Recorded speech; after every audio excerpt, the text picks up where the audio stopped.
Hello friends, જો કોઈ પણ શાક ઘરમાં ન હોય તો બનાવો ફટાફટ આ મલાઈ કાંદાનું શાક. તો મેં અહીંયા એક કઢાઈ લઈ લીધી છે, તેની અંદર તેલ એડ કરી દીધું છે. તેલ ગરમ થાય એટલે તેમાં રાઈના દાણા અને થોડું જીરું એડ કરી દઈએ. ત્યારબાદ તેમાં મીઠા લીમડાના પાન એડ કરી દઈએ અને આદુ મરચાં અને લસણની પેસ્ટ એડ કરી દઈએ. હવે તેને બરાબર મિક્સ કરી લઈએ. ત્યારબાદ તેમાં મોટી સમારેલી ડુંગળી એડ કરી દઈએ. હવે તેને બરાબર આપણે મિક્સ કરી લઈશું. ડુંગળી આપણી બરાબર મિક્સ થઈ ગઈ છે, તો ત્યારબાદ તેમાં આપણે સ્વાદ અનુસાર મીઠું એડ કરી દઈએ. હવે ફરીથી તેને બરાબર મિક્સ કરી લઈએ. તો હવે એને આપણે ઢાંકણ ઢાંકી અને ધીમા ગેસ ઉપર 5 મિનિટ માટે કૂક કરી લઈએ. તો ઢાંકણ ખોલીને ચેક કરી લઈએ.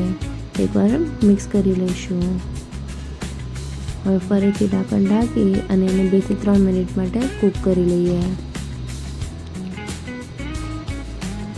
ઢાંકણ ખોલીને ચેક કરી લઈએ તો ડુંગળી આપણી સારી રીતે ટ્રાન્સપરન્ટ થઈ ગઈ છે. તો ત્યારબાદ તેમાં આપણે મસાલા એડ કરી દઈશું. અડધી ચમચી હળદર પાવડર, 2 ચમચી કશ્મીરી લાલ મરચું પાવડર, અડધી ચમચી ધાણા જીરું પાવડર અને અડધી ચમચી ગરમ મસાલા પાવડર એડ કરી દઈશું. બધી જ વસ્તુને સારી રીતે આપણે મિક્સ કરી લઈએ. મસાલા આપણે સારી રીતે મિક્સ થઈ ગયા છે, તો ઢાંકણ ઢાંકી અને 2 મિનિટ માટે કૂક કરી લઈએ. હવે ઢાંકણ ખોલીને ચેક કરી લઈએ. તો જોઈ શકો છો ફ્રેન્ડ્સ, આપણા મસાલા સારી રીતે શાકમાં મિક્સ થઈને કૂક થઈ ગયા છે.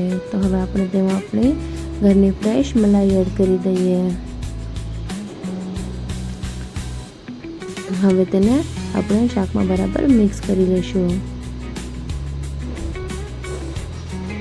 તો મલાઈ આપણી સારી રીતે શાકમાં મિક્સ થઈ ગઈ છે. તો હવે આપણે એમાં ક્રશ કરેલી કસૂરી મેથી ઉમેરી દઈએ. કસૂરી મેથીનો સ્વાદ શાકમાં ખૂબ જ સરસ આવે છે.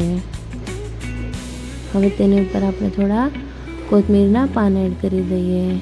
તો જોઈ શકો છો ફ્રેન્ડ્સ, આપણું મલાઈ કાંદાનું શાક બનીને રેડી થઈ ગયું છે. તમે આને રોટલી કે પરોઠા સાથે સર્વ કરી શકો છો. જો મારી રેસીપી ગમી હોય તો મારા વિડીયોને લાઈક કરજો અને શેર કરજો.